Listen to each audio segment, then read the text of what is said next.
што од Аристотел науму тоа е тиранија, која власта ја крши законот е тиранска.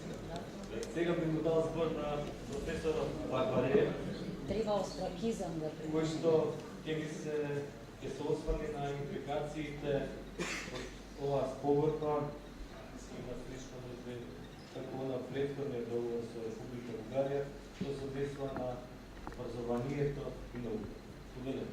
Добар ден на сите, почитуван академик Аџунков, почитувани професори, почитувани колеги, драги пријатели. Јас подготвив едно излагање и ќе читам, бидејќи ако зборувам, добивам и други асоциации, па може многу да ја расширам темата, сакам да се фокусирам само на делот образование, култура, наука, на тие точки од договорот, бидејќи мислам дека правниците многу подобро го разбираат другиот дел. На почеток дозволете ми да се заблагодарам на поканата, да бидам дел од оваа трибина. Навистина ми причинува искрено задоволство да говорам на најстариот македонски универзитет, кој реално е средишна точка на македонското образование и еден од научните и духовните центри на долготрајното настојување на нашата нација да го култивира својот идентитет, но и да биде чувар на македонските традиции.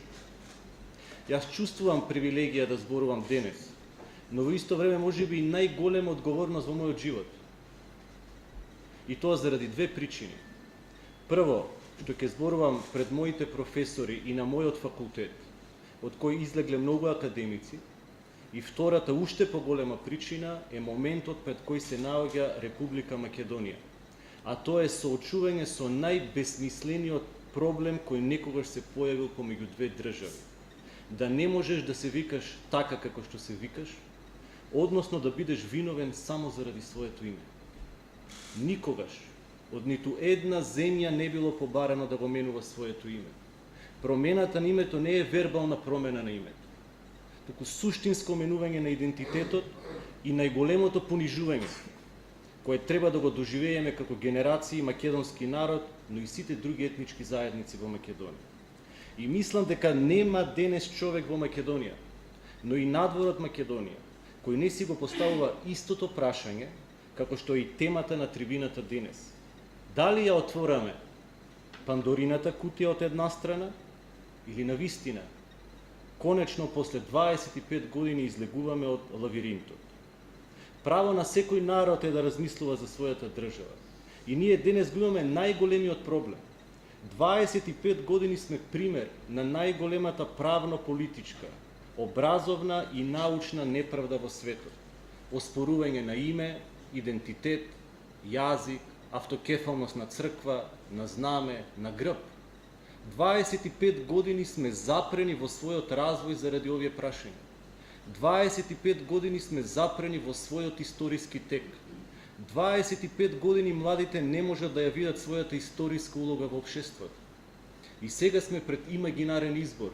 Што би било, кога би било.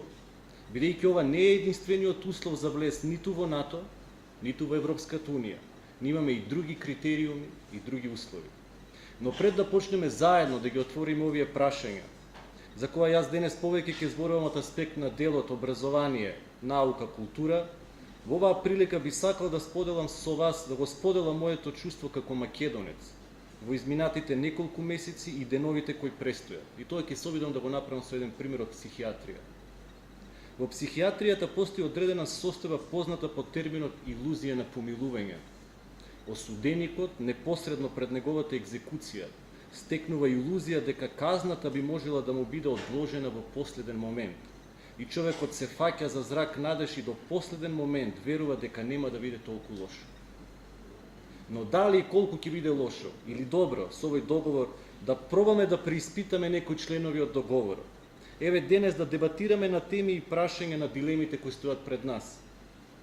Јас денес чувствувам должност како универзитетски професор да зборувам и сакам да ви кажам дека денес зборува мојата совест, мојот внатрешен глас. И затоа ќе почнам веднаш од некои делови на договорот во членовите 7 и 8. Цитирам: во рок од 1 месец од подпишувањето, страните ќе формираат заеднички интердисциплинарен комитет на експерти за историски, археолошки и образовни прашања кои што ќе го разгледува објективното научно толкување на историските настани.